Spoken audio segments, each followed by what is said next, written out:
menjaga stamina kita dalam praise and worship di hari-hari ke depan akan harus lebih baik dan lebih baik dan lebih baik. Suatu upgrade harus terjadi. Kalau dia sudah menyatakan banyak hal terjadi di tempat ini secara korporat, saya percaya dia akan tambah-tambahkan pada hari-hari ke depan. Penyembahan kita bukan penyembahan yang biasa lagi. Setiap kali kita boleh beribadah bersama-sama secara korporat, sesuatu pasti terjadi. Siapapun boleh dimerdekakan, siapapun boleh disembuhkan. Bahkan ketika mereka menghadapi stagnasi, dia melihat jalan keluar di sana. Praise and worship akan hidup di tempat ini. Praise and worship adalah bagian daripada kita semua. Amin, saudara. So, jangan tinggalkan ibadah oleh karena hanya mendengar firman. Tapi kita mau dari awal, praise and worship itu adalah hidup kita. Amin, saudara. Kita mau percaya bahwa di dalam pergerakan bersama dengan Tuhan di tahun ini, upgrade demi upgrade secara rohani boleh Tuhan kerjakan. Praise and worship kita akan di-upgrade Tuhan lebih lagi. Amin, saudara. Berapa yang percaya di situ ada kekuatan Tuhan yang akan dinyatakan. Kalau itu ada berarti kita nggak mau ketinggalan dalam setiap kali kita pujian penyembahan. Amin. Ada satu gairah yang baru yang akan Tuhan berikan, saya percaya. Dan setiap orang yang menangkapnya, ketika dia lakukan bersama-sama, kita akan mengubah segala sesuatunya di tempat ini. Amin. Siapa yang mau ibadah kita tidak biasa-biasa lagi?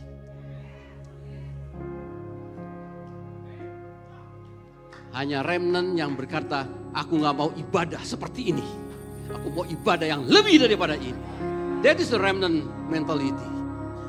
Saudara, kita harus punya masuk dalam satu dimensi yang baru. Di mana kita melihat, aku gak mau biasa-biasa lagi. Upgrade harus terjadi. Upgrade cuma bukan hanya penampilan. Kita upgrade penampilan kita. Tahun ini berubah, beda. Hari ini banyak yang merah, karena sudah mendekati yang merah-merah. Oke. Tapi bukan karena itu kita mau upgrade segala hal. Cara pandang kita upgrade, kita ubah, kita tingkatkan. Pengurapan kita yang Tuhan berikan, kita mau upgrade. Everything yang Tuhan berikan kita mau ada satu upgrade dalam hidup kita. Tahun ini adalah tahun yang signifikan buat kita untuk suatu perubahan besar terjadi dalam setiap keluarga. Amin, saudara. Setiap tangan-tangan saya berdoa biar diurapi oleh Tuhan. Bahwa apa yang dikerjakan biar pengurapan Allah boleh bekerja dan membuat segala sesuatunya menjadi berhasil. Ketika dunia boleh menjadi susah dan semua makin tua, tapi anak-anak Allah yang mencintainya, dia akan melakukan segala sesuatu dalam pengurapan Allah dan dia akan melihat Tuhan melakukan terobosan dalam kehidupannya. Apapun yang dibuatnya berhasil. Tapi kita harus tahu ada bagian yang Tuhan kerjakan, ada bagian kita yang harus kita kerjakan. Karena kalau kita boleh berjalan dalam satu kegerakan bersama dia, ada satu perjanjian yang kita harus tahu, kita ada kesepakatan dengan dia untuk bergerak. Bukan janji segala janji kita mau seenaknya, tapi kita harus selaras dengan dia. Amin, saudara. Saya berharap tahun ini tahun yang exciting. 2025 ada exciting. Lebih exciting dari 2024. Bukan hanya secara emosi kita berkata yes, tapi kita memahami dan kita mengerti. Amin, saudara. Kita memahami dan kita mengerti. Tapi sebelum ke sana kita coba berdoa dulu untuk kita firman Allah pada siang hari ini. Amin. Bapa di surga, berbicaralah kepada kami, roh hikmat-Mu, pewahyuan-Mu kau lepaskan Tuhan bekerja di tempat ini, membuka mata hati kami, urapan-Mu kau tambah-tambahkan di tempat ini, hadirat-Mu bekerja di antara kami, dan Tuhan sesuatu yang besar kau taruh dalam hati kami, supaya kami bisa melihat ke depan, ada sesuatu yang exciting yang akan terjadi dalam hidup kami secara pribadi, keluarga maupun secara korporat Tuhan. Terima kasih Bapa di surga, di dalam nama Tuhan Yesus kami boleh mengucap syukur. Haleluya. Amin. Silakan duduk. Selamat pagi semuanya. 2025 sudah hampir sebulan kita mau tinggalkan. Cepat ya. Ingat, makin cepat berarti makin cepat Tuhan bekerja juga. 2025 harusnya menjadi tahun yang exciting buat kita yang percaya.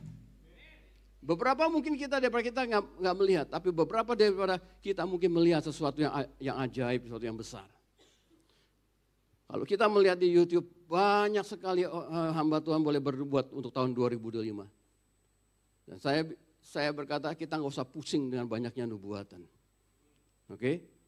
Karena semua nubuatan itu adalah janji-janji Tuhan buat gereja Tuhan. Begitu banyak janji Tuhan, begitu banyak peringatan dari Tuhan. Tapi kita mau fokus kepada movement and miracles. Amin saudara. Karena disitulah kita tinggal secara korporat kita bersama-sama. Oleh karena itu kita butuh doa dan perenungan apa yang ingin Tuhan kerjakan dalam movement dan miracle. Walaupun kita tahu, kita diarahkan, kita diberikan arahan. People movement yang akan terjadi. Bahwa semua siapapun besar kecil di tempat ini akan terlibat bersama-sama dengan Tuhan. Kita tahu home kita tidak bisa lepaskan karena itu adalah ciri khas dari kita sebagai gereja sel. Kita akan bergerak dalam home. Home bukan lagi sekedar kumpul untuk kongko-kongko. Tapi home menjadi satu tempat yang berbeda. Karena kuasa Tuhan ada di dalam home. Bisa terjadi. Amin. Nah karena itu saudara kita juga bisa mengharapkan bahwa yang signifikan boleh terjadi di tempat ini, di tahun ini buat kita semua. Tapi bukan hanya secara pribadi, kita juga mau berdoa biar keluarga kita, anak-anak kita, cucu kita, dan bahkan korporat juga bisa mengalami sesuatu perubahan. 5, angka 5 tahun dari 2025, 5 biasanya diterjemahkan sebagai kasih karunia secara bahasa Alkitab. 6 itu adalah angka manusia, 5 angka kasih karunia. Nah kalau 25 artinya 5 pangkat 2, betul ya? Matematikanya masih jalan kan ya? Oke. Jangan dipanggil, anak coba 10 bagi 2, 3, dipanggil lagi, 5 kali 3, 20, nah. Itu anak kelas 12 katanya. Tapi kita udah lewat dari angka anak 12. Pada bengong belum pernah lihat ya, belum pernah lihat yang kayak gitu ya. Itu beredar saudara. Kualitas pendidikan anak kelas 12. 10 bagi 2 aja nggak tahu. Oke? Tapi di sini kan udah lulus kan toh? Udah lulus semua kan? 10 bagi 2, 5 ya. Oke. 5 angka kasih karunia. Jadi kalau 5 pangkat 2 atau 5 kali 5 itu bukan double grace. Itu eksponensial, itu artinya grace upon grace yang sulit untuk kita bisa terjemahkan atau sulit kita bisa bayangkan. Dan kalau tahun ini tahun 2025 di mata kita, di mata Tuhan ada kasih karunia yang sangat berlimpah-limpah jauh dari apa yang kita bisa bayangkan. Loh, Anda bisa melihat itu, kita akan exciting di tahun ini. Karena apa? Di dalam kita bergerak bersama Tuhan, ada kasih karunia demi kasih karunia yang dilimpahkan. Sampai kita mungkin tertegun ketika kita melakukan, loh kok bisa ya? Dulu kayaknya susah, tapi hari ini kok bisa ya? Banyak favor demi favor yang Tuhan berikan membuat kita menjadi, wow Tuhan itu ada, Tuhan itu menyertai, sungguh menyertai. Dan itu terbukti. Kasih karunia berbicara artinya bahwa kita bukan mengandalkan kekuatan kita. Kasih karunia berarti kita mengandalkan Dia. Ingat total surrender. Bahwa hidup kita dari hari ke hari kita tahu kita harus total surrender. Di akhir zaman ini kita di posisi akhir zaman. Hidup kita dari waktu ke waktu kita harus tahu kita harus total surrender. Karena enggak mungkin kita menghadapi hidup di hari-hari ke depan dengan kekuatan kita. Enggak mungkin dengan cara berpikir kita. Tapi kita butuh pikirannya Dia, kita butuh kekuatan daripada Dia, kita butuh tuntunannya Dia. Amin saudara. Oleh karena itu 2025 ketika kasih karunia yang berlimpah-limpah kita mau memanfaatkan untuk kita bisa melihat ada perubahan dalam apa yang ku kerjakan. Ada perubahan dalam kerohanianku, ada perubahan dalam segala hal dalam kehidupan kita. Kita mau memanfaatkan ini semua. Tapi ada bagian kita yang harus kita kerjakan. Siapa yang berharap bahwa tahun ini ada tahun pemulihan buat kita? Siapa yang berharap tahun ini ada tahun mujizat yang besar dalam hidup kita? Minta yang besar-besar. Karena Allah kita besar. Kadang-kadang kita malu untuk minta yang besar. Tapi Allah kita Allah yang besar dan suka yang besar-besar. Anda mau minta bangunan interkon jadi begitu saja? Minta yang besar, terjadi begitu saja.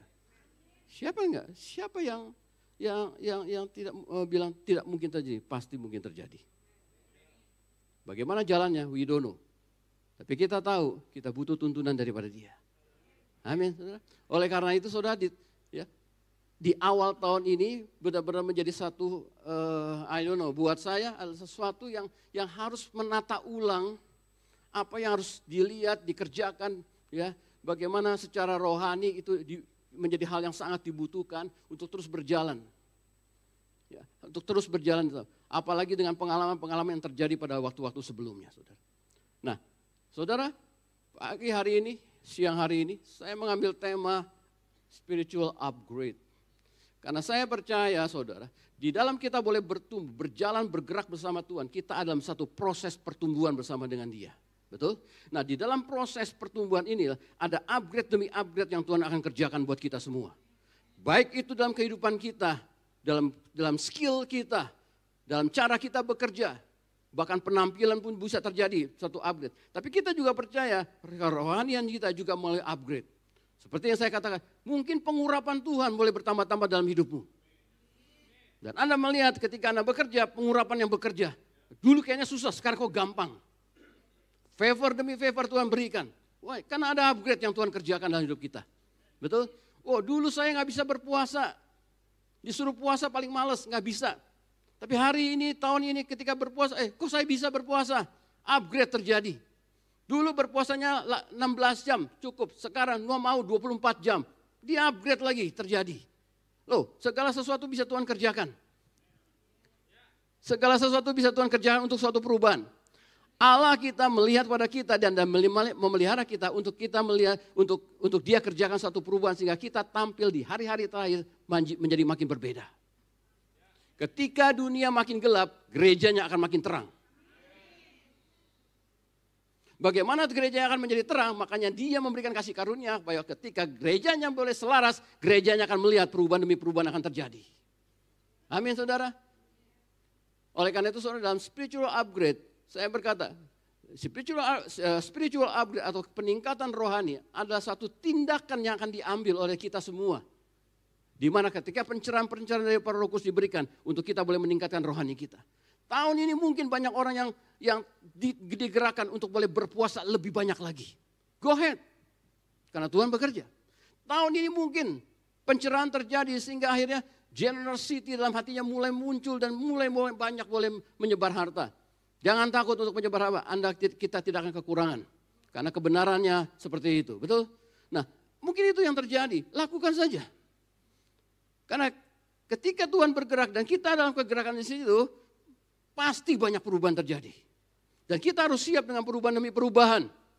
Perubahan itu baik. Perubahan itu baik. Nah, di dalam perenungan saya dengan apa yang disampaikan oleh senior pastor kita, pengarahan tahun ini adalah movement and miracle. Di dalam perenungan saya dan terus merenungkan apa dan bagaimana segala macam. Nah, ada dua perikop yang Tuhan taruh di hati saya. Itu di awal tahun. Ya, 2 perikop. Matius 8 dan Matius 14. Ya, Matius 8 dan Matius 14. 2 perikop ini berbicara hal yang mirip. Yaitu adalah bahwa murid-murid diminta untuk menyeberang naik perahu. Perbedaannya yang Matius 8, Yesus ikut dalam perahu itu tapi dia tidur di buritan. Matius 14, Yesus tidak ikut itu tapi Yesus berjalan di atas air. Pernah baca itu ya? GKS, masa nggak pernah baca? Oke, pernah baca kan ya? Dan pernah tahu cerita itu ya? Kita nggak akan baca situ, tapi saya akan ambil satu demi satu. Nah, saudara, itu adalah kisah yang menjadi perenungan. Karena saya melihat yang pertama, ketika Tuhan boleh bergerak, ketika murid-murid secara korporat diminta untuk bergerak, pindah ke seberang. Ya, ketika saya melihat mereka bergerak oleh karena banyaknya orang-orang yang kemudian mengikuti Yesus pada saat itu karena mujizat-mujizat yang dikerjakan sehingga banyak orang mengikuti Yesus dan berkumpul di situ banyak orang-orang dan Yesus kemudian melakukan untuk pemisahan di mana murid-murid harus bergerak ke seberang dan orang-orang banyak disuruh pulang. Kalau Anda baca. Nah, saya melihat dari situ ada satu kata pemisahan. Saya tidak berkata bahwa pemisahan dilakukan secara paksa. No. Tapi satu perbedaan akan terjadi dengan sendirinya memisahkan siapa orang-orang yang sungguh-sungguh mengasihi Tuhan dengan orang-orang yang hanya sekedar menjalankan ibadah agama. Akan terjadi perbedaan yang besar. Dan hari-hari ini kita akan bisa melihat itu semua. Oke, kita lihat. Kita ini ada di akhir zaman, saudara. Dan kita harus terus menyadari diri kita bahwa kita ada di akhir zaman dan Alkitab telah menulis dengan sangat jelas kondisi orang di akhir zaman. 2 Timotius 3 ayat 1 sampai 7 itu hal yang sangat jelas adalah kondisi orang di akhir zaman. Orang akan makin bertambah jahat. Anda merasakan nggak hari-hari ini orang makin bertambah jahat. Betapa banyak mungkin di media kita melihat Eropa nggak aman lagi, banyak maling. Ya. Kalau di sana maling, di sini juga bisa ada maling. Betul ya? Pokoknya kondisinya kita nggak bisa menyalahkan malingnya karena kondisinya memang sedang dibuatnya seperti itu. Dan itu adalah nubuatan. Situasinya orang menjadi makin egois katanya. Hidup orang tuh menjadi tambah egois, mementingkan diri sendiri. Itu orang-orang melihat kepada kehidupan orang-orang di dunia. Tapi kita juga mesti melihat dari sisi yang berbeda. Bagaimana dengan kehidupan dari anak-anak Allah pada hari-hari terakhir? Pasti yang terjadi kebalikannya. Buat saya melihat kebalikan. Kalau di dunia orang makin jahat dan makin egois, maka anak-anak Allah yang mencintai kebenaran, dia akan makin selfish. Enggak ada amin loh, haleluya. Anda nggak mau oh iya selfish, oh iya sorry. Iya betul, saya yang salah. Orang-orang menjadi unselfish, betul? Bukan selfish, jadi unselfish ya. Nah, ketika banyak terjadi orang-orang menjadi unselfish, Anda tahu kata unselfish itu punya sinonimnya apa? Generous. Artinya kalau dunia menjadi selfish, makin selfish, anak adalah makin generous, itu karena memang kehendak Tuhan. Itu karena memang Tuhan ingin bangkitkan kita menjadi orang-orang yang generous. Satu ayat berkata, sebagaimana Yesus demikian juga kita di dunia ini. Betul? Enggak nanti di surga, di sekarang. Kita percaya bahwa Yesus generous. Dan kita dilahirkan baru, dengan roh yang baru, yang memiliki DNA-nya Yesus. Berarti kita sebenarnya generous. Iya apa ya? Kita generous. Kita bisa melihat diri kita bahwa kita adalah seorang yang diciptakan generous. Permasalahannya adalah mungkin cara berpikir kita belum berubah. Bahwa kita adalah orang-orang yang generous. Amsal berkata, ada orang banyak menyebar harta dan dia bertambah kaya. Tapi ada orang yang sangat berhemat dan dia kekurangan. Kebenaran itu nggak bisa diterima di dunia. Karena di dunia berkata, hemat, pangkal, tahu kan, hemat, pangkal, kaya. Tapi di dalam kehidupan kerajaan Allah berbeda. Kita harus bisa melihat kebenaran itu bahwa di mana ada orang banyak menyebar harta, dia tidak kekurangan. Nah, bagaimana itu bisa terjadi kalau hati kita nggak melihat bahwa Tuhan mencipta kita sebagai orang-orang generous. Dan itu harus dipraktekkan dengan iman. Kita harus bergerak dengan iman. Bahwa generosity itulah bagian dari kehidupan kita. Generosity bukan dibentuk, ayo kamu generous. Kalau kita nggak mendapatkan esensi hatinya, itu hanya perbuatan-perbuatan baik yang kita kerjakan. Tapi yang dibutuhkan adalah bagaimana kita bisa melihat siapa kita dalam Kristus, pekerjaan yang sudah dia selesaikan di kayu salib, itu sudah sepol-polnya buat kita. Bahwa kita adalah ciptaan yang baru di dalam dia, sebagaimana dia, demikian juga kita di dunia ini.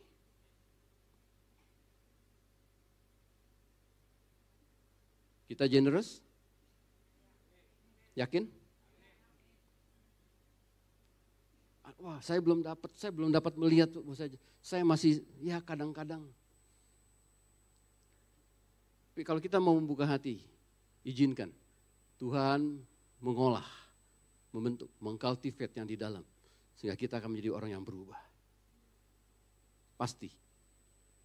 Butuh pewahyuan, butuh segala pencerahan. Ya, itulah upgrade-upgrade yang Tuhan akan kerjakan. Bahwa kita harus membuktikan bahwa diri kita adalah seorang anak Allah yang generous. Anak Allah yang diurapi Tuhan. Anak Allah yang diberikan otoritas dan kuasa. Ya, kita harus buktikan bahwa kita adalah anak Allah. So, hal yang pertama yang adalah suatu pemisahan, saudara. Ketika murid-murid disuruh menyeberang, saudara. Disuruh menyeberang. Dari orang banyak. Murid-murid seolah dipisahkan. Nah, murid-murid dipisahkan oleh karena apa? Karena saya melihat di dalam 2 Timotius 3 ayat 17 ini. Di ayat yang kedua, ayat yang terakhir. Dikatakan, tidak menghormati agama. Di akhir-akhir zaman ini, banyak orang tidak menghormati agama. Terjemahan lainnya adalah tidak mencintai hal-hal yang rohani. Halo?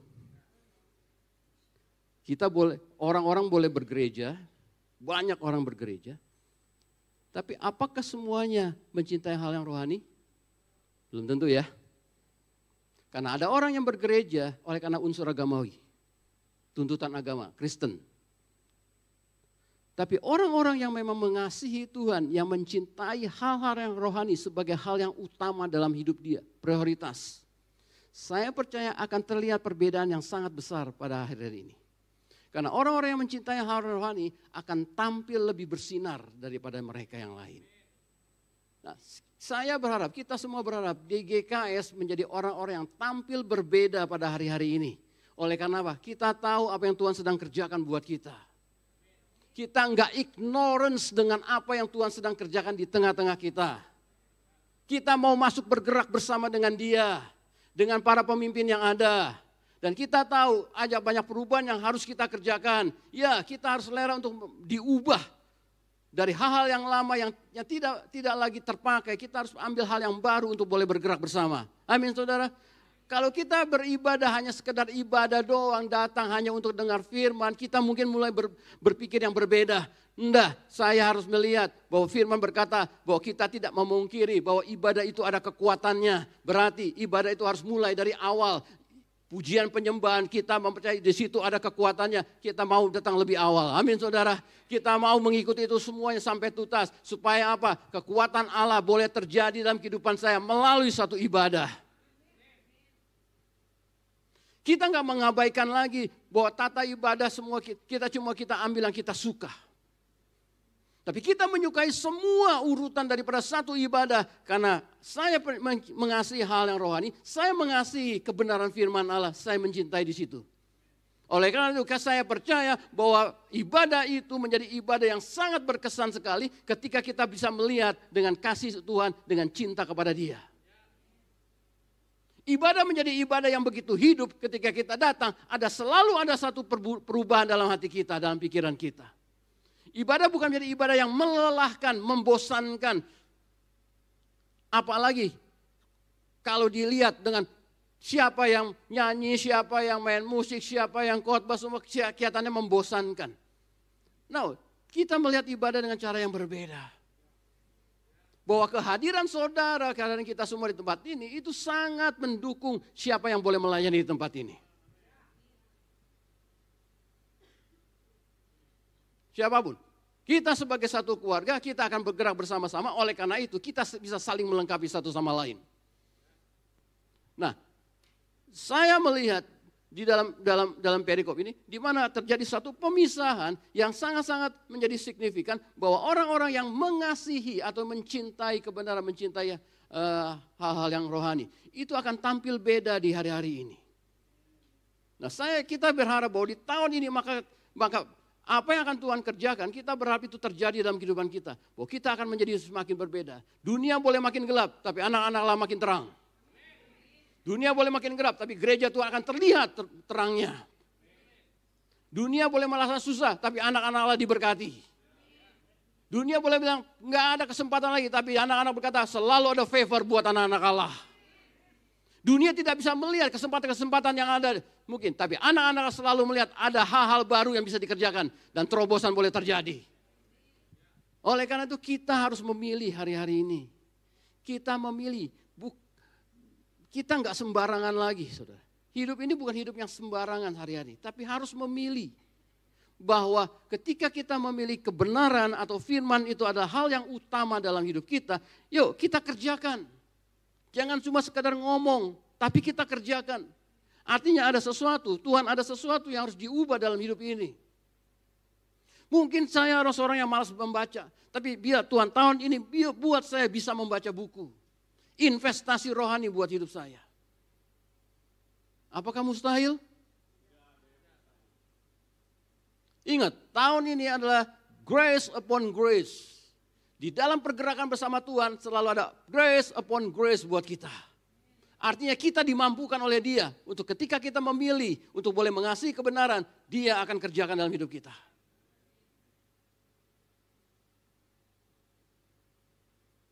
Tahun ini tahun berbeda, amin. Pasti berbeda. Pelayanan kita juga menjadi berbeda. Semua yang duduk di sini tidak ada satupun yang tidak bergerak, semuanya bergerak. Bergerak bukan hanya di gereja untuk melayani, tapi juga melayani di luar. Karena di luar membutuhkan kasih karunia Tuhan, di luar membutuhkan kasih daripada Bapa, betul? Kita nggak ada yang diam hari-hari ini. Siapapun daripada kita, besar, kecil, kita mau bergerak bersama dengan Tuhan. Nah, pemisahan itu terjadi di ayat yang kelima, dari 2 Timotius 3 ayat 1-7. Di ayat yang kelima berkata bahwa mereka adalah orang-orang, di sini enggak ada, masih ada. Mereka adalah orang-orang yang beribadah tapi memungkiri kekuatannya. Artinya bahwa di ayat ini ada orang-orang Kristen, ada orang-orang percaya mungkin. Tapi seperti gadis bodoh, punya apinya ada, tapi nggak punya minyak. Ayo, berapa dari kita merasa bahwa kita kekurangan minyak?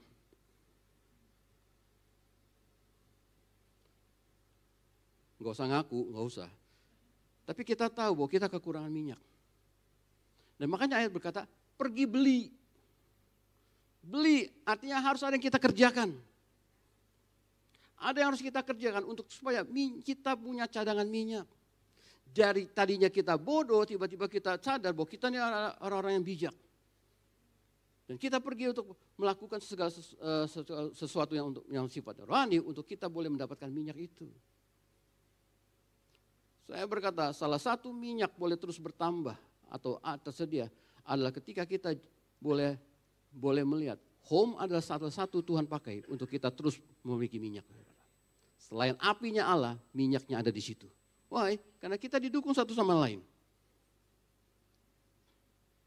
Kita berdoa bersama, kita menyembah bersama. Karena home bukan tempat untuk kita boleh kongko-kongko semata-mata kongko, boleh. Tapi home adalah tempat di mana kita saling melengkapi satu sama lain. Di mana kita bisa melihat Yesus dengan cara pandang yang sama. Home bukan tempat di mana kita melakukan pekerjaan agamawi. Karena kita tidak menjadi bertumbuh oleh karena perbuatan-perbuatan agamawi. Kita bertumbuh oleh karena kita mau bergerak bersama dengan Dia. Kita melihat secara rohani dengan kacamata Tuhan. Kita bertumbuh di sana. Anda paham gak maksud saya? Bahwa ada kala kita berkumpul, kita hanya membahas hal-hal sekedar perbuatan-perbuatan baik supaya kita diberkati. Nah. Kita membahas betapa besar kasih Tuhan kepada kita sehingga kita bisa melakukan ini, kita melakukan itu oleh karena Tuhan sudah mengasihi kita lebih dulu. Kita melakukan itu karena Tuhan sudah memberkati kita lebih dahulu. Dan kita bisa membahas semuanya oleh karena kita bisa melihat bahwa Kristus itu adalah pusat dari segala sesuatunya dalam hidup kita. Termasuk dalam home. Hal yang pertama itu, saya melihat satu pemisahan dan pemisahan itu bukan yang dipaksa, tapi bagaimana orang yang benar-benar mengambil keputusan untuk lebih mencintai firman Allah akan tampil beda. Ada seorang berkata, kamu lihat si Anu, iya, saya lihat dia berbeda. Kenapa? Dia sekarang kelihatannya lebih ada sesuatu perubahan. Dia akan dipromosi Tuhan kelihatannya. No, akan tampil, akan kelihatan berbeda, saudara. Orang-orang yang mulai mengasihi kebenaran, mengasihi hal yang rohani akan tampil berbeda. Dan orang-orang kita akan melihat, lu beda deh. Mungkin gak bisa dijelaskan bedanya gitu, tapi kelihatan perbedaannya. Nah, hal yang berikutnya saudara. Di dalam perikop itulah Tuhan berbicara pada murid-murid, menyuruh murid-muridnya untuk menyeberang. Sedangkan di Matius 14, Tuhan memerintah murid-muridnya untuk menyeberang. Nah, Ketika Tuhan boleh bilang menyuruh murid-muridnya menyeberang naik perahu, kata menyuruh itu konotasinya adalah meminta, permintaan. Tapi ketika Tuhan bilang memerintah dalam Matius 14, konotasinya adalah by force. By force artinya memaksa. Nah, saya mau berkata demikian, saudara. Di hari-hari ini, di akhir zaman ini, dimulai dari tahun ini, kalau kita boleh menyadari, suara Tuhan bukan pilihan. Mendengar suara Tuhan bukan pilihan. Enggak, biarkan dia aja lah. Dia lebih peka, dia aja lah. No, suara Tuhan harus didengar oleh semua anak-anaknya. Karena kita semua lahir dengan telinga rohani. Enggak ada yang cacat. Halo, kita semua dilahirkan baru dalam kehidupan rohani kita sebagai anak-anak Allah dengan indera rohani yang lengkap. Enggak ada yang cacat.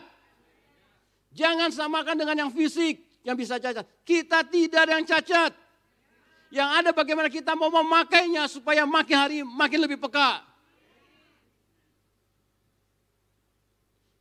Ketika kita dilahirkan dengan telinga yang lengkap, artinya kita bisa mendengar suara Dia. Jangan bilang saya nggak bisa mendengar. Enggak, Anda bukan nggak mendengar, Anda belum melatihnya dengan baik. Atau enggak dilatih dengan orang yang sudah berjalan dengan itu. Kurang pelatihan. Minta kepada orang yang memang sudah berjalan dan kita mulai melatih bagaimana kita mendengar suara Tuhan. Karena suara Tuhan itu esensial di hari-hari ini. Itu penting di hari-hari ini.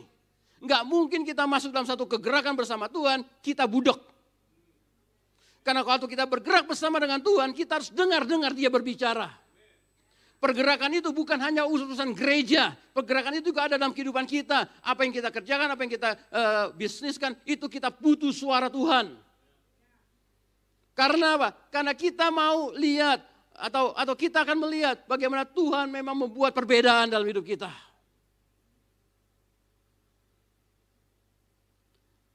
Kita mendengar suara Tuhan adalah sesuatu yang harus terjadi dalam tahun ini. Dari yang tidak mendengar menjadi mendengar, yang sudah mendengar menjadi lebih peka lagi mendengar.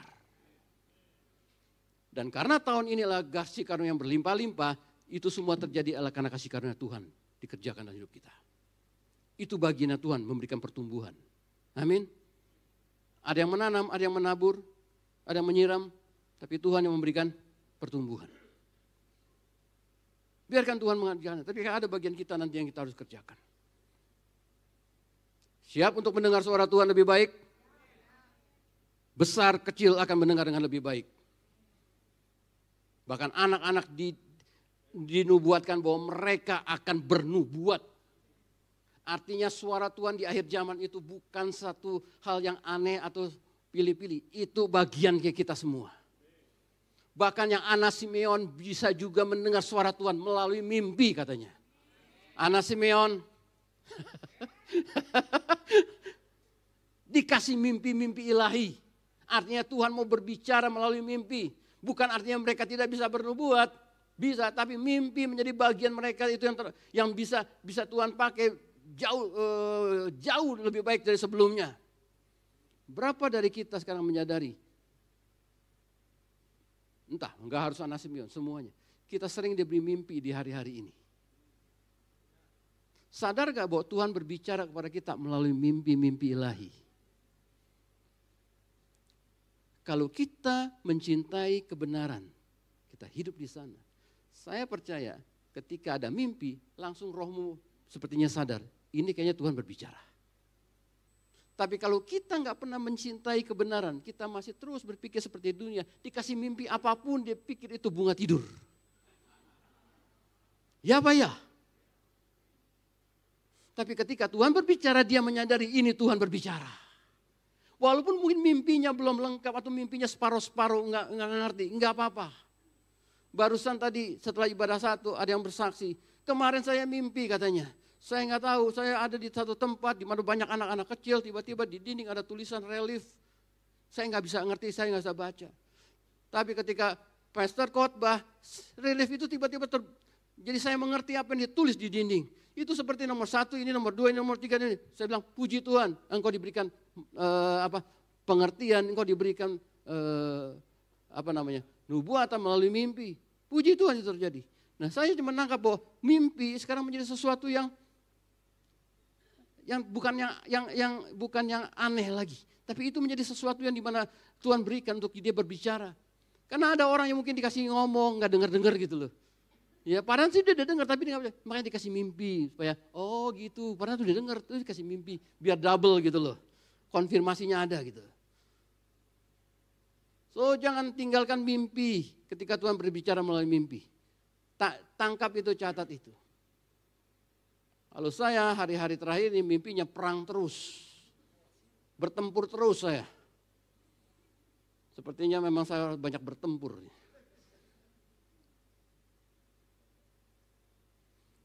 Nah, itu yang kita lihat. Bagaimana Tuhan memberikan satu pemisahan dan yang dipisah pemisahan itu orang-orang yang memang mencintai kebenaran dan dia tidak hanya tidak memungkiri bahwa ibadah itu ada kekuatannya. Saya sangat berharap sekali bahwa ibadah kita ke depannya terus ada satu perubahan demi perubahan. Atmosfernya makin hari kita makin terasa berbeda. Dan kita tahu ketika kita datang perubahan lagi terjadi. Satu minggu kita diurapi berubah untuk kita menjalankan minggu hari-hari ke depannya. Satu minggu lagi kita diberikan lagi supaya kita melakukan segala sesuatu ke depannya lagi. Terus pengurapan demi pengurapan boleh terjadi. Karena kita ada bukan hanya sekedar untuk hidup kita aja. Kita ada untuk sesuatu yang kita kerjakan dalam kehidupan kita masing-masing. Di luar daripada diri kita. Pemisahan, tapi bukan dipaksa. Itu karena pemilihan kita. Yang kedua, yang kedua tadi. Yang kedua, suara Tuhan nggak bisa ditolak. Suara Tuhan harus. Nah, menarik tentang suara Tuhan adalah saya dapatkan bahwa di dalam Keluaran 4, saudara. Keluaran 4 ayat 24 ayat 26. Bahwa kita sudah mendengar apa yang disampaikan oleh Pastor Predison tentang Shema. Masih ingat ya? Halo, masih ingat? Shema, lupa buka aplikasi, lihat ada situ, download. Shema, baca.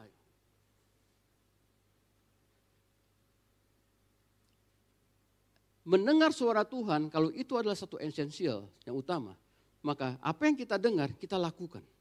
Betul? Kita mendengar bukan untuk dilupakan, kita mendengar untuk kita lakukan, itulah ketaatan. Namun ada yang menarik buat saya, adalah dalam kisah Musa. Musa mendengar suara Tuhan, ya. Dia berbicara sama Tuhan. Tuhan memberikan satu assignment. Oke, dia melakukannya enggak? Dia melakukannya dalam ketaatan. Dia lakukan. Dia bawa Zipora dan anak-anaknya untuk ke Mesir. Tapi di perjalanannya ada satu kejadian dalam kisah Keluaran 4:24 berkata, Tuhan berikhtiar untuk membunuh Musa. Loh, apa salahnya Musa? Dia sudah dengar, dia lakukan. Tapi Tuhan berikhtiar untuk membunuh Musa. Zipora ambil pisau batu dan dia sunat kulit katan anaknya dan dia tempelkan kepada Musa, inilah pengantin darahku. Dan ayat yang terakhir itu dalam ayat 26, Tuhan firman-Nya berkata, Tuhan mengingat atau melihat sunat itu. Artinya saudara, kalau kita boleh mendapat satu assignment atau dapatkan satu suara dari Tuhan, kita memang mengerjakan, tapi ada satu pekerjaan yang kadang-kadang membutuhkan proses yang panjang. Ketika itu adalah proses yang panjang, kita nggak sekedar hanya dengar dan kita lakukan. Kita nggak dengar-dengaran. Bahwa di dalam kita boleh mendengar dan melakukannya, kita butuh diselaraskan terus dengan dia. Supaya selama kita boleh dalam melakukan sesuatu itu, kita melakukannya dengan caranya dia, bukan caranya kita. Sometimes kita ini adalah orang yang dengar suara Tuhan dan kita lakukan menurut apa yang kita ngerti. Bahkan ada nubuatan-nubuatan yang mungkin dilepaskan, ya, yang kita terima dan mulai kita kerjakan, tapi kita kerjakan bukan dengan lagi hikmat daripada atau tuntunan, kita kerjakan dengan apa yang kita ngerti. Atau pengalaman orang kita pakai. No. Hari ini ketika kita boleh mendapatkan itu, kita lakukan itu, kita terus mau diselaraskan itu. Sama sebagaimana home boleh terus diselaraskan, supaya home gak jalan sendiri-sendiri. Halo? Kita mau diselaraskan supaya kita jalannya sama semuanya. Itulah penyelarasan. Oke? Nah yang ketiga, yang saya lihat dari dua perikop ini. Yang ketiga adalah bagaimana ketika murid-murid berjalan di perahu itu, terjadi badai. Terjadi badai. Dan mereka melihat Yesus berjalan di atas air. Tapi mereka nggak berkata itu Yesus, mereka berkata itu hantu. Pernah baca ya? Itu hantu. Saudara, di dalam kita boleh berjalan, bergerak bersama Tuhan, discernment, saya percaya akan dipertajam oleh Tuhan. Discernment kita akan dipertajam untuk bisa melihat, membedakan dengan benar. Karunia membedakan roh itu sangat diperlukan untuk kita semua.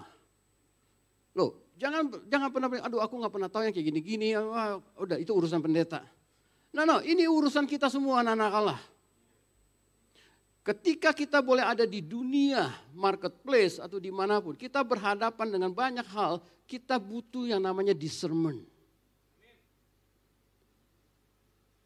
Discernment bisa kita pakai dalam segala hal, dalam kita berjumpa dengan orang, dalam hal kita boleh mendapatkan pekerjaan, segala macam, kita bisa pakai semua. Enggak semuanya berkat atau pekerjaan bisnis kita dapatkan, itu semuanya dari Allah. Ada yang amin? Karena ketika kita mulai discernment, kita tahu ini bukan daripada Allah. Karena musuh sedang mencobai kita untuk kita terjebak dengan pekerjaan-pekerjaan atau dengan berkat-berkatnya. Masih ingat apa yang disampaikan oleh Pastor Michael? Ketika dia masuk dalam satu gedung di mana itu atau katakan gedung gereja yang baru, dia masuk, dia melihat. Masih ingat tak? Dia melihat apa? Pelacuran. Hikmatnya yang didapat adalah bahwa dana yang dipakai dalam membangun ini bukan dana yang sesungguhnya yang Tuhan mau. Ini dana yang didapat dari pelacuran. Dari mana bisa dapat gitu? Ya, karena discernment-nya bekerja.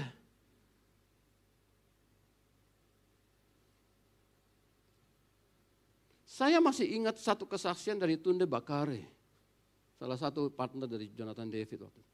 Waktu itu dia bercerita tentang bagaimana seseorang menyumbangkan mercy, mobil mercy ke gereja. Dan Tunda Bakar pada saat itu langsung melihat, dia menolaknya. Mercy lu, ada yang mau menyumbang mercy di sini? Oke, mercy ditolak. Why? Karena dia lihat uangnya bukan uang dari Allah. Ternyata memang uangnya adalah uang hasil korupsi. Enggak semua saudara, enggak semua kegiatannya berkat, itu dari Allah. Tapi discernment kita itu melindungi kita, sehingga ketika kalau kita salah menerimanya, kita tahu akibatnya. Karena bukan Tuhan yang membangun berarti, atau Tuhan yang memberkati. Kita enggak mau tercuri dalam perjalanan kita bersama Tuhan, kita tercuri dengan pancingan-pancingan dari musuh. Oleh karena itu saya percaya tahun ini discernment kita akan dipertajam oleh Tuhan untuk bisa melihat dengan baik, dengan benar. Kasih karunia berlimpah-limpah untuk discernment boleh bekerja. Lukas 13, Yesus ketemu satu orang, 18 tahun dia bungkuk jalannya, nggak bisa tegak. Secara fisik kita lihat orang ini punya sakit penyakit, betul ya? Tapi di mata Yesus bukan sakit penyakit. Dia tengking rohnya, dia sembuh, dia berjalan tegak. Apa yang ada? Discernment. Enggak semua orang sakit itu karena fisik natural. Tapi ada kalau kita melihat sakitnya oleh karena hal-hal yang lain. Kita gereja Tuhan harus bisa memilah, melihat. Bahwa yang ini memang butuh kesembuhan ilahi, yang ini perlu ditengking. Gereja udah lama gak tengking ya.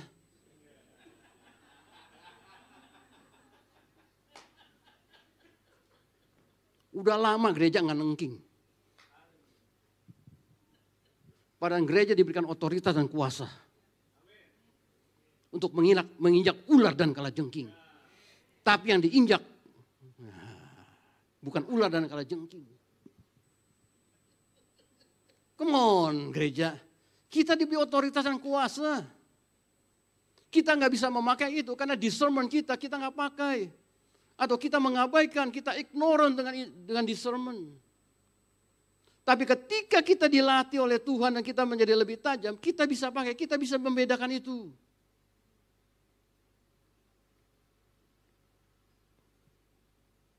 Satu kali ada seseorang, ini kesaksian pribadi. Orang yang dinyatakan sakit. Sekali lagi ini tidak berlaku umum ya, ini karena kesaksian. Divonis punya batu di empedu. Ke dokter, makin hari makin lemah, makin sakit, kasih obat. Perut makin membesar, katanya. Saya memang nggak lihat katanya. Napas makin gak enak, makin lemas. Kulit tambah kuning, katanya. Saudara, saya dengar pertama oke. Tapi saya mendengar yang kedua kali ketika makin parah, roh saya berbeda getarannya, saudara. Saya melihat yang berbeda. Jadi saya ngomong sama priest, yuk kita doakan. Memang udah mau habis ya? Belum lah. Oke. Roh saya bergetar berbeda. Dengar saudara, kita adalah manusia roh. Betul? Kita dilahirkan baru sebagai manusia roh. Manusia roh kita itu tidak bisa dibatasi dengan ruang dan waktu. Engkau boleh ada di mana aja, tapi rohmu bisa bekerja di luar batas ruang dan waktu. Saya di rumah bersama dengan priest, kita ngomong, yuk kita doa. Kita doakan, kita pergi, kita doakan. Terjadi pelepasan, ya. Hari berikutnya saya cek, gimana kondisinya. Dia katakan, masih ada ini, masih ada itu. Nah ketika WA bekerja, dia menjawab, saya melihat lagi sesuatunya lagi yang berbeda. Saya bilang, priest, ada ini nih. Oke, saya melihat seperti semar gitu loh. Anda tahu semar ya? Seperti semar. Loh, kok ada ini? Ini kayaknya membebani dia. Yuk kita doakan. Yuk kita berdoa. Kita doakan, kita berdoa. Saya habisin semua yang saya kerjain. Hasilnya adalah yang tadinya nggak bisa begini, ya nggak enak perutnya, sekarang dia bisa begini. Yang tadinya dia mukanya kuning, mulai merah. Yang tadinya dia nggak ada kayaknya tertekan gitu, dia mulai cerah.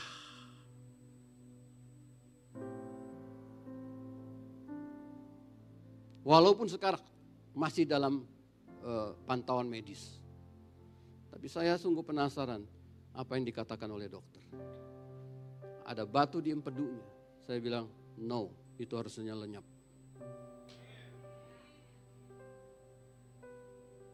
Sekali lagi, ini jangan digeneralisir. Wah semuanya begitu. Enggak ya, enggak.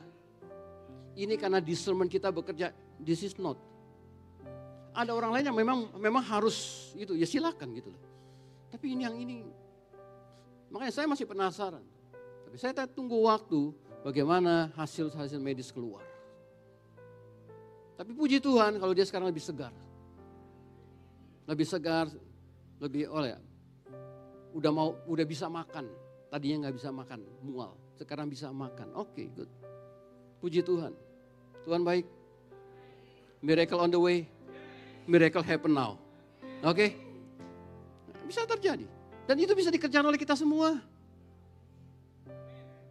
Yang penting kita tahu bahwa Tuhan sedang mempertumbuhkan kepekaan demi kepekaan dan kita bisa pakai untuk bisa menolong orang. Kepekaan disemban bukan untuk kita pamer bahwa kita lebih diurapi oleh Tuhan. Enggak ada kita memakai kasih karunia atau karunia Roh Kudus untuk kita pamer bahwa kita yang paling hebat. Kalau itu ada, tengking lebih baik. Tengking aja orang kayak gitu. Enggak ada yang kayak gitu, saudara. Kita ada diurapi hanya untuk bisa memberkati orang lain. Nah, karena pengurapan itu adalah untuk kita melayani orang lain. Nah, berikutnya saudara. Masih bisa tuh? 4 menit, oke. Berikutnya saudara. Ketika perahu boleh menyeberang, badai, angin, topan boleh terjadi. Betul ya? Ceritanya begitu ya. Nah, saya ingin mengatakan begini saudara. Di dalam perjalanan kita, bergerak bersama Tuhan, peperangan rohani nggak bisa kita hindari. Peperangan rohani nggak bisa dihindari. Bisa terjadi suatu peperangan rohani yang harus kita hadapi. Peperangan rohani bukan dilihat sebagai satu masalah. Tapi peperangan rohani adalah untuk membuktikan bahwa kita adalah anak Allah. Bukankah di kisahnya begitu? Wah, ini anak Allah yang, karena dia buktikan anak Allah, siapa seperti anak Allah. Peperangan rohani adalah bagaimana Tuhan bisa melatih kita untuk bertempur dan berperang. Karena Daud berkata, tanganku, jariku dilatih untuk berperang, lenganku untuk bertempur. Peperangan rohani adalah diberikan supaya kita boleh menyatakan iman kita. Iman itu dilatih, di-upgrade oleh Tuhan. Nah, saya punya pengalaman untuk peperangan rohani ini. Peperangan di mana saya dibodohi sebenarnya. Saya tertipu. Nah, beberapa mungkin dari kita tahu bahwa saya divonis dokter atau divonis orang vertigo. Vertigo ya, muter-muter. Kalau dihitung waktu itu ada setahun, saudara. Berarti tahun lalu. Dimulai dari munculnya berkala sampai pada satu titik, saya ingat waktu RJLM, itu saya masuk rumah sakit dan kemudian vertigonya itu datangnya nggak tahu kapan, tapi gejalanya mulai bisa tiap hari saya bisa lihat. Jadi tiap hari urusannya untuk melihat kondisi kepala gimana dan selalu makan obat. Harus makan obat untuk menjaga supaya tidak muter. Kadang-kadang lagi doa bersama dengan para full time, lagi doa tiba-tiba saya muter. Langsung gak enak. Kadang-kadang begitu. Dan saya cuma pulang tidur makan obat. Kadang-kadang lagi tidur muter. Nah itu bisa terjadi nggak tahu munculnya kapan nggak tahu. Kalau ditanya sama Pastor Leo, kamu nggak tahu gimana gejala? Nggak tahu. Susah, nggak tahu. Aneh, memang aneh gitu. Ke dokter banyak. Saya baru sadar sekarang, kalau saya hitungin dokternya lebih dari 3 loh saudara. Ternyata banyak yang saya pergi ya dokter. Ke dokter saya tanya, mulai dari pada prinsipnya semua hasilnya adalah mereka nggak tahu kenapa. Tapi untuk supaya ketahuan, menghibur saya apa penyebabnya, ini faktor umur. Ya, ini faktor umur. Karena melihat usia saya udah masuk Anasimeon. Kan gitu. Ini faktor umur. Tapi sempat berpikir, memangnya dengan nambahnya umur harus sakit-sakitan? Kan gak harus loh. Tapi gak tahu itu tuh tiba-tiba muncul, tiba-tiba hilang begitu aja. Yang terjadi adalah bahwa semua ucapan-ucapan dokter itu yang paling mengena adalah ini karena faktor umur. Ya, sama seperti orang katarak. Kan gitu ya. Makin tambah usia muncul katarak ya. Analoginya itu dibuat seperti itu dan ucapan dokter itu diambil oleh musuh, itu dipaksakan ada dalam pikiran saya.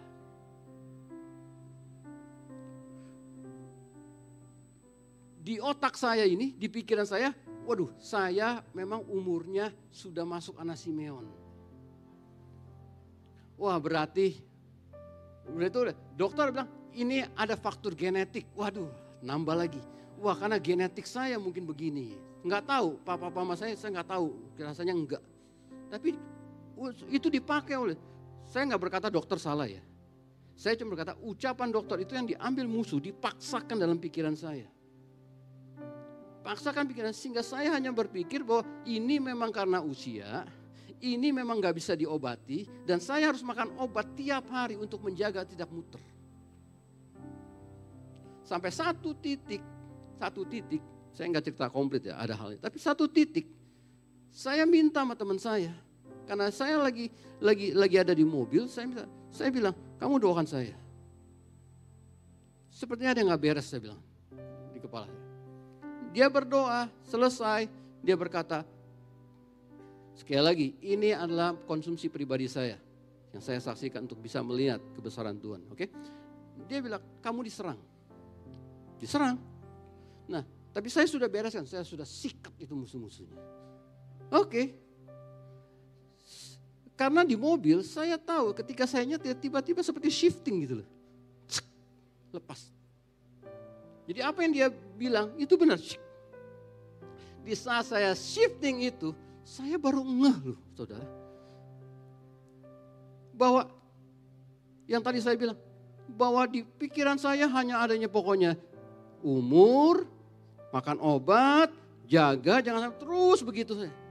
Semacam orang disihir, Anda ngerti? Dipaksakan gitu loh. Untuk berpikir di situ. Dengan kata lain, dipaksakan untuk menerima keadaan, fakta. Tapi ketika shifting itu terjadi, lepas itu, saya baru sadar, saya baru ngeh. Bahwa sesungguhnya jauh sebelumnya Tuhan sudah ngomong. Tapi saya nggak yakin. Saya lebih yakin pada ucapan dokter, bukan ucapan Tuhan. Jauh sebelumnya, sebelum RGLN tahun lalu, kita ada worship night. Kalau Anda masih ingat. Saya duduk di depan, di sebelah kanan saya Pastor Leo, sebelah kiri saya adalah Priscilla. Sebelum worship night mulai, kepala saya sudah nggak enak. Cuma saya tahan. Saya berdoa. Ketika mulai puji-pujian dan baru mulai, saya masih berperang. Saya berdoa, saya minta Tuhan singkapkan. Dan Tuhan memberikan saya satu penglihatan. Apa yang ada di kepala saya. Ya, kalau saya sebut makhluk dengan tentacles yang ada di kepala. Saya bilang sama Pris, saya lihat ini. Udah saya tengking.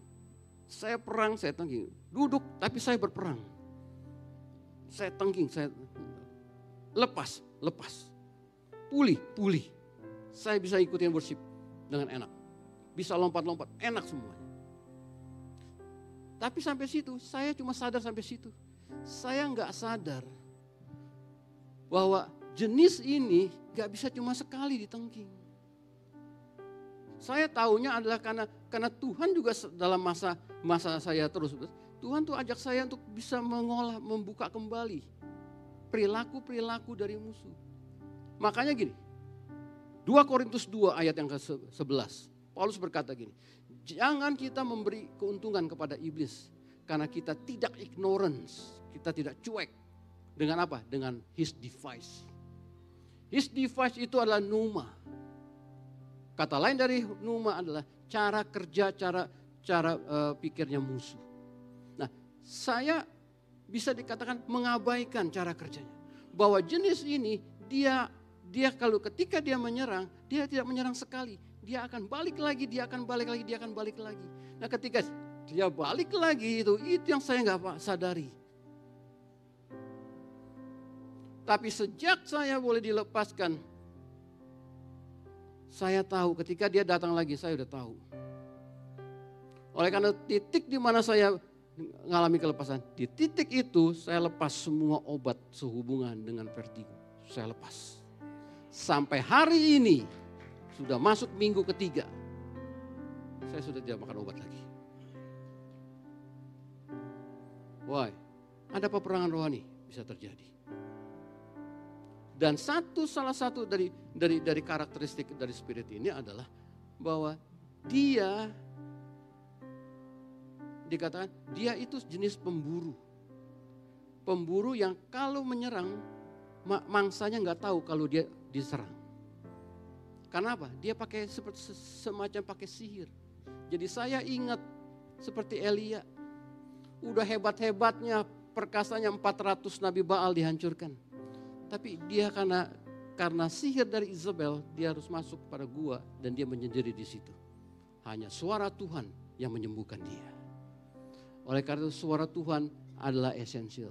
Itu mampu menyembuhkan kita. Shema itu perlu.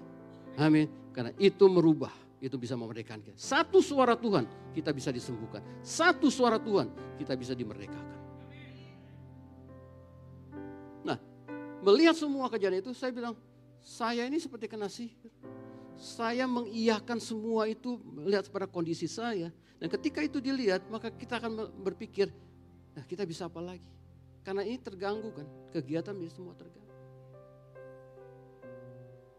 Padahal kalau dibandingkan dengan nubuatan Tuhan mau ngapain, kelihatannya nggak mungkin terjadi. Karena kondisi sekarang saya begini. Tapi Tuhan punya kebaikannya sendiri buat kita. Kalau dia lepaskan, karena dia tahu ada sesuatu yang besar yang harus dikerjakan. Amin. Saudara, yang saya saksikan adalah mungkin berbeda dengan kalian. Tapi satu hal, peperangan rohani bisa terjadi dalam kehidupan kita. Kadang-kadang kita nggak sadar kalau kita berhadapan peperangan rohani. Tapi kalau kita menyadari, kembali kepada perikop tadi. Tuhan hanya ingin membuktikan bahwa saudara adalah anak Allah dan tahu memakai bagaimana otoritasmu bekerja.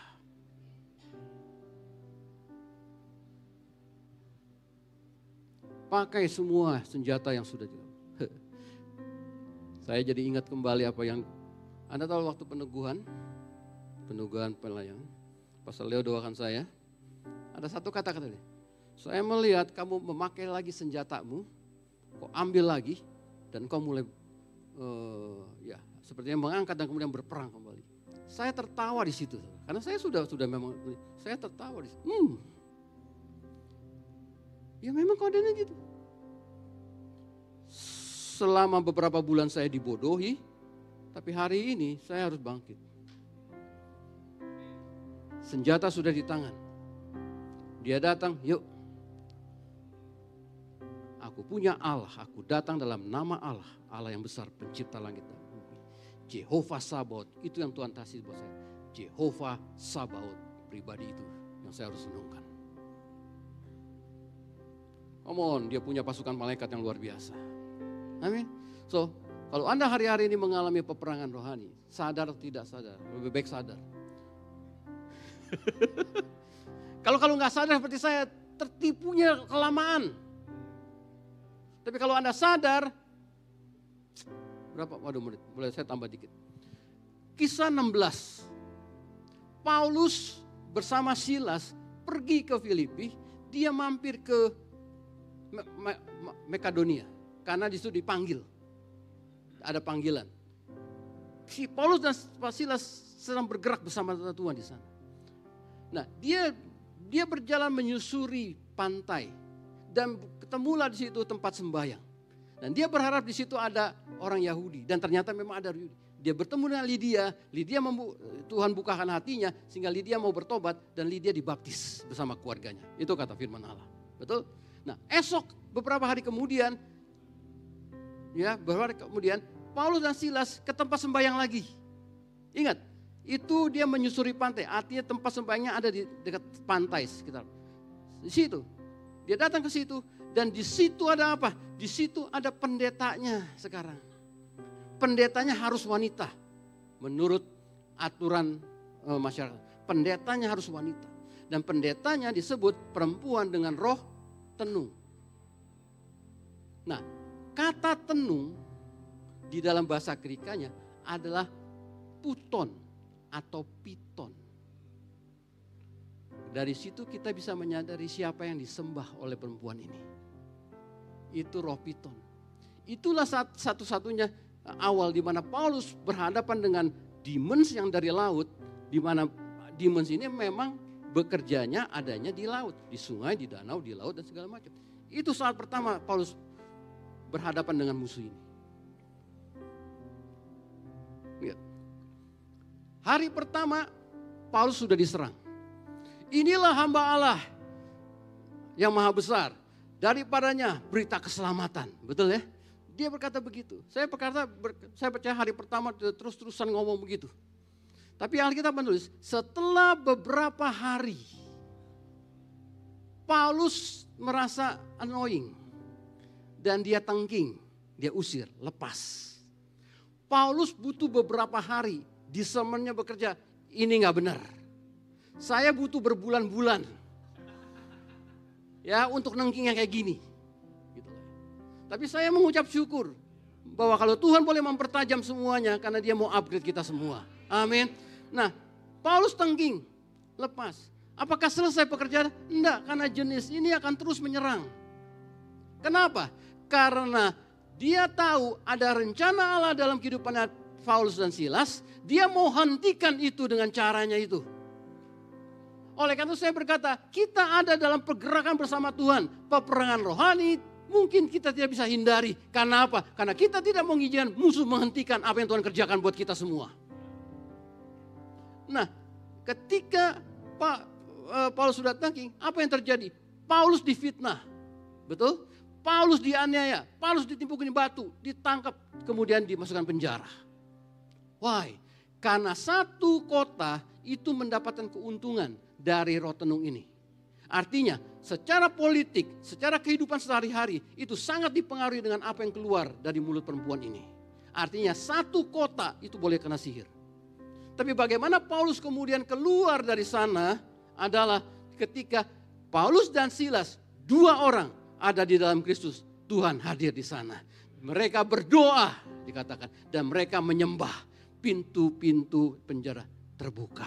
Bukan hanya pintu Paulus, tapi pintu-pintu penjara terbuka. Saudara, jangan tinggalkan praise and worship. Kita nggak tahu, mungkin kita dalam situasi yang diserang karena sihir. Tapi praise and worship bisa memerdekakan kita. Nggak perlu cari mana setannya kayak apa, nggak perlu. Yang penting kita terus lakukan apa yang Tuhan minta. Kalau ibadah itu adalah mengandung kekuatan. Kalau praise and worship itu mengandung kekuatan, kita tahu Tuhan berperang buat kita. Amin. Nah, jangan ngambil semua kesaksian saya harus seperti no, bagian saya memang saya harus melihat yang gitu-gitu saudara. Tapi bagian kita sama-sama kita mau menyembah Allah kita dengan benar. Amin. Kita mau terus menyembah Dia, kita terus mau meninggikan Dia. Kita nggak perlu tahu. Yang kita tahu pokoknya kalau aku menyembah dengan benar, Tuhanku berperang untukku. Apapun yang mengikat kita, Tuhan pasti lepaskan kita. Tuhan pasti memerdekakan kita. Karena itu saya percaya praise and worship di tempat ini. Kalau Tuhan terus upgrade, pasti ada sesuatu. Ada kesembuhan, ada kelepasan, ada berkat yang melimpah buat kita semua. Amin. Oleh karena itu jangan tinggalkan praise and worship. Jangan tinggalkan doa. Nah, kalau Tuhan boleh dalam tahun 2025 ini memberikan anugerahnya kepada kita. Untuk kita boleh di-upgrade, dipertajam secara spiritual. Ada bagian kita yang harus kita kerjakan. Kita harus bisa mengambil itu. Apa yang kita harus ambil? Kita harus lebih banyak berdoa. Kita harus lebih banyak berpuasa. Kita harus lebih banyak berbahasa roh. Kita harus lebih banyak lagi praise and worship kita bangkitkan. Halo? WPH itu adalah satu kesukaan buat kita. Gak lama lagi kita ada WPH. Harusnya menjadi kesukaan buat kita. Karena kita tahu, bukan karena pembicaranya. Karena Tuhan kita yang kita sembah sedang melakukan sesuatu buat kita. Amin saudara. Kita tidak mau tinggalkan itu. Praise and worship setiap hari Minggu. Kita tidak mau tinggalkan itu. Karena kita tahu Tuhan sedang beracara buat musuh-musuh kita. Amin. Saya percaya setiap orang akan punya kesaksian-kesaksiannya. Mungkin akan ada yang bersaksi sebagaimana dia juga berperang. Mungkin yang lain. Tapi satu hal, dalam anugerahnya yang berlimpah-limpah, spiritual upgrade Tuhan kerjakan. Kita semua dibuat menjadi lebih peka dan lebih peka. Karena gereja di akhir zaman adalah gereja yang berperang. Bukan turis jalan-jalan ke sono, ke sini, enak. Gereja akhir zaman adalah gereja yang berperang. Lakukan apa yang harus kita lakukan di akhir zaman. Kalau kita mulai dibodohi, tapi kalau kita sudah dilepaskan, bangkitlah dengan senjatamu. Pakai itu semua. Ada yang bilang pada saya, Pastor Hen, welcome back. Saya melihat Bapak kembali. Thank you. Tapi saya ingin katakan pada kita semua, jangan tinggalkan hope. Saya nggak bisa melakukannya sendiri, saya butuh orang lain. Ini pendeta saudara, bukan segala sesuatunya bisa. Tapi saya membutuhkan orang lain untuk berdoa bersama. 2 orang dalam Kristus, Tuhan hadir. 1 orang mengalahkan 1000. 2 mengalahkan 10.000. Ada lompatan kekuatan 10 kali lipat ketika 2 orang berdoa. tempat ini ada berapa orang? 200? Kalau 200 berdoa bersama-sama, apakah intercon milik kita? Kita akan berperang, iya kita berperang. Tapi kita tahu, doa kita, puasa kita, praise and worship kita, itu bisa mengalahkan penguasa-penguasa yang ada. Yang mencoba menghalangi pekerjaan Tuhan. Amin. Oleh karena itu, kita mau bangkit pada siang hari ini. Kita mau memuji Dia, kita menyembah Dia. Enggak usah perlu tahu saya sedang apa. Tapi kita yang mau tahu, Tuhan Engkau berperang buat kita. Amin. Mari kita bangkit berdiri, kita bangkit berdiri. I don't know. Biarkan Dia kerjakan buat mungkin kita secara pribadi, mungkin keluarga kita. Tapi secara korporat kita tahu, kita butuh Tuhan mengerjakannya. Ada people movement di sini. Ada home yang bangkit. Otoritas Allah bekerja, kuasa Allah bekerja. Sebab Kau besar, perbuatanmu ajaib. Arahkan hatimu. Tiada seperti Engkau. Tiada seperti Engkau. Sebab Kau besar, perbuatanmu ajaib. Tiada seperti Engkau. Tiada seperti Engkau. Sebab Kau besar, perbuatanmu ajaib. Tiada seperti Engkau. Tiada seperti Engkau. Sebab Kau besar, perbuatanmu ajaib. Tiada seperti Engkau. Tiada seperti Engkau. Sebab Kau besar, perbuatanmu ajaib. Tiada seperti Engkau. Tiada seperti Engkau. Sebab Kau besar, perbuatanmu ajaib. Tiada seperti Engkau. Tiada seperti Engkau. Kau besar, perbuatanmu ajaib. Tiada seperti Engkau. Tiada seperti Engkau. Sebab Kau besar, perbuatanmu ajaib. Tiada seperti Engkau. Tiada seperti For you are great. So great. There is no one else like you. There is no one else like you. For you are great. There is no one else like you. There is no one else like you. Bapa, hamba-Mu berdoa, Kau bawa anak-anak-Mu, Kau bawa jemaat-Mu Tuhan. Terus dalam satu peningkatan demi peningkatan Tuhan dalam kehidupan rohani mereka. Tuhan, buka mata hati mereka, Tuhan boleh melihat. Buka mata hati mereka untuk boleh mengenal pribadi-Mu lebih jauh lagi Tuhan. Buat Tuhan, mereka juga bisa melihat diri mereka di dalam Kristus Tuhan. Otoritas dan kuasa yang Kau limpahkan Tuhan tidak akan pernah sia-sia Tuhan. Gereja-Mu Tuhan Kau urapi, Kau bangkitkan Tuhan menjadi para pendoa-Mu Tuhan. Para tentara-tentara-Mu yang luar biasa Tuhan. Yang sanggup Tuhan untuk mematahkan segala tipu daya musuh Tuhan dalam kehidupan mereka. Tuhan, kami percaya Tuhan bahwa pengurapan-Mu akan turun pada kami semua Tuhan di tempat ini. Setiap kami boleh berkumpul secara korporat Tuhan. Ada pengurapan yang baru yang terus Kau berikan kepada kami Tuhan. Itu yang membuat kami boleh bisa memerdekakan di hidup kami. Membuat kita menjadi merdeka, terlepas bahkan juga untuk melakukan kepada orang lain Tuhan. Bahwa tidak ada yang melakukannya hanya untuk diri sendiri Tuhan. Tapi mereka melakukannya banyak untuk banyak orang. Bukan hanya dalam lingkungan tembok gereja ini Tuhan. Tapi mereka melakukannya di luar Tuhan. Tuhan. Mereka bergerak Tuhan dengan otoritas-Mu, mereka bergerak dengan kuasa-Mu, mereka bergerak dengan urapan-Mu Tuhan. Satu perubahan akan terjadi besar Tuhan. Bahwa tempat ini tidak akan mencukupi Tuhan untuk dipenuhi oleh banyak orang Tuhan. Akan ada tempat yang jauh lebih baik dan lebih besar Tuhan. Dan itu Engkau sediakan buat kami Tuhan. Aku percayakan pengurapan Allah yang turun di tempat ini saat ini juga. Di dalam nama Tuhan. Biarlah pengurapan ini memenuhi setiap jemaat-Mu Tuhan. Memenuhi mereka Tuhan. Urapi setiap tangan-tangan mereka Tuhan. Apa yang mereka kerjakan Tuhan Kau buat berhasil Tuhan. Apa yang mereka kerjakan Tuhan. Mereka melihat terobosan-terobosan terjadi. Ketika orang bisa melihat tidak ada pintu yang bisa terbuka. Tapi buat anak-anak Allah. Karena pengurapan yang Allah berikan. Mereka melihat perkenanan Allah membuka semua itu semua di dalam nama Yesus. Aku berkata dalam nama Tuhan Yesus, segala sesuatu yang sudah terbenam lama di tempat ini. Aku berkata pengurapan Allah mendobrak itu semua. Terbuka sekarang buat kami semua di dalam nama Yesus. Terbuka semuanya di dalam nama Yesus.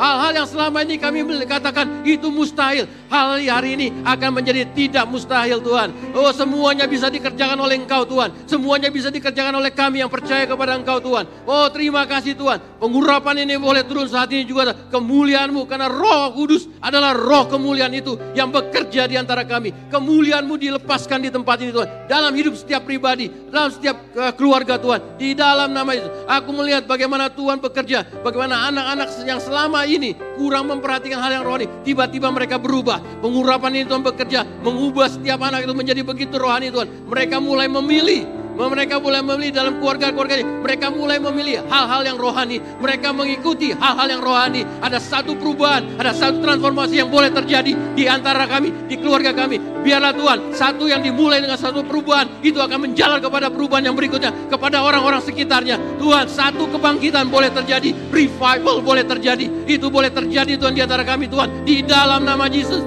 Di dalam nama Yesus. Aku melihat bagaimana gift demi gift Tuhan berikan. Biarlah setiap dari jemaat-Mu Tuhan boleh diberikan karunia. Kasih karunia daripada Engkau Tuhan. Diberikan karunia Roh Kudus yang makin mapan. Yang makin dewasa dalam mereka memakainya Tuhan. Di dalam nama demikian mereka akan menjadi lebih tajam Tuhan. Mereka lebih sharp Tuhan dalam melihat sesuatunya. Mereka lebih Tuhan mampu memakai segala kasih karunia itu menjadi lebih baik dan lebih baik Tuhan. Bukan dengan asal tapi dengan hati yang lembut. Dengan hati yang rendah hati Tuhan. Mereka memakainya itu Tuhan. Oh, mereka pakai itu Tuhan. Untuk bisa boleh melakukan yang terbaik buat orang-orang lain juga. Oh, terima kasih Tuhan. Terima kasih Tuhan. Tuhan, sewaktu kebenaran-Mu boleh disampaikan Tuhan. Kami percayakan Tuhan. Tidak ada satupun Tuhan yang bisa mencuri daripada kami Tuhan. Tidak ada satupun musuh yang bisa mencuri kesempatan-kesempatan daripada. Tidak ada satupun dari jemaat ini yang menjadi lemah secara fisik. Di dalam nama Yesus. Tapi sebaliknya Tuhan. Hari-hari ke depan. Kesembuhan demi kesembuhan. Kelepasan demi keselamatan. Kekuatan demi kekuatan. Tuhan berikan buat jemaat di tempat ini. Dia kau berikan supaya kami semua bisa melihat. Miracle is on the way. Miracle is happening now. Di dalam nama Tuhan Yesus. Tuhan, Engkau berikan itu kepada kami semua Tuhan. Di dalam nama. Bahkan Tuhan, pada hari ini juga ada orang-orang yang mengambil keputusan. Hari ini mereka mengambil keputusan. Oleh karena Engkau berbicara dalam hidup mereka. Mereka ambil keputusan. Mereka mau meninggalkan hal yang lama. Mereka ambil hal yang baru bersama dengan Engkau. Mereka menerima Engkau Tuhan. Mereka menerima kasih karunia-Mu. Mereka berani Tuhan untuk melihat ke depan Tuhan. Bahwa yang di depan jauh lebih baik dari apa yang mereka kerjakan pada hari-hari ini. Oh, yang dari dunia itu lebih buruk daripada apa yang Tuhan berikan. Karena mereka melihat Tuhan hal yang jauh lebih besar dan lebih indah Tuhan. Oh, Kau sediakan. Terima kasih Tuhan. Terima kasih Tuhan. Terima kasih Tuhan. Terus pengurapan itu turun Tuhan. Bukan hanya kepada kami secara pribadi, tapi kami percaya pengurapan itu turun kepada anak cucu kami Tuhan. Mengalir Tuhan. Mengalir Tuhan. Mengalir. Tidak pernah berhenti. Tidak pernah berhenti. Oh, ada terjadi satu perubahan Tuhan dalam kehidupan kami. Kami mau berdoa lebih lama. Kami mau berpuasa Tuhan. Kami mau berasa roh. Kami bisa melakukan hal yang lain Tuhan. Dan yang sifatnya rohani Tuhan. Menjadi lebih baik. Menjadi lebih baik Tuhan. Di tahun ini Tuhan. Menjadi satu perubahan yang signifikan terjadi. Di dalam nama Yesus. Oh, syakaran sarande. Robo yatakana sakanaranta. Robo yatakana ranta. Layaknya Engkau membuka langit-langit di atas kami Tuhan. Dan Engkau mencurahkan Tuhan anugerah-Mu. Engkau mencurahkan kesukaan dalam hati-Mu Tuhan kepada kami semua Tuhan. Terima kasih Bapa di surga. Terima kasih untuk siang hari ini Tuhan. Kami bawa semuanya Tuhan dalam satu anugerah yang luar biasa dengan ucapan syukur Tuhan. Engkau Tuhan yang memperhatikan kami. Engkau Tuhan yang memberkati kami. Engkau Tuhan yang memelihara dan melindungi kami. Kami angkat tangan kami Tuhan. Karena Engkaulah Tuhan yang menyinari kami dengan sinar wajah-Mu Tuhan. Biar daripada kami bisa merasakan Tuhan, bahwa sinar daripada-Mu Tuhan, itu memang menyinari kami Tuhan. Bukan hanya kami menerima secara iman, tapi kami bisa merasakan secara fisik Tuhan. Bahwa Engkau melakukannya oleh karena kasih karunia Kau limpahkan terus berlimpah-limpah Tuhan. Kau juga Tuhan yang menghadapkan wajah-Mu kepada kami. Engkau suka dengan keintiman Tuhan. Bawa kami Tuhan masuk dalam keintiman yang lebih lagi Tuhan. Bawa kami tenggelam dalam kebenaran firman-Mu Tuhan. Kami boleh merenungkan, kami boleh hagah Tuhan. Dan damai sejahtera-Mu Tuhan mengalir memelihara hidup kami Tuhan. Ketika bumi, ketika dunia boleh goncang-ganjing, kami tetap tinggal tenang dalam hadirat-Mu. Karena damai sejahtera-Mu yang memelihara kami Tuhan. Terima kasih Bapa di surga untuk pagi hari siang hari ini. Di dalam nama Tuhan Yesus kami boleh mengucap syukur. Haleluya. Amin. God bless you. Have a blessed Sunday.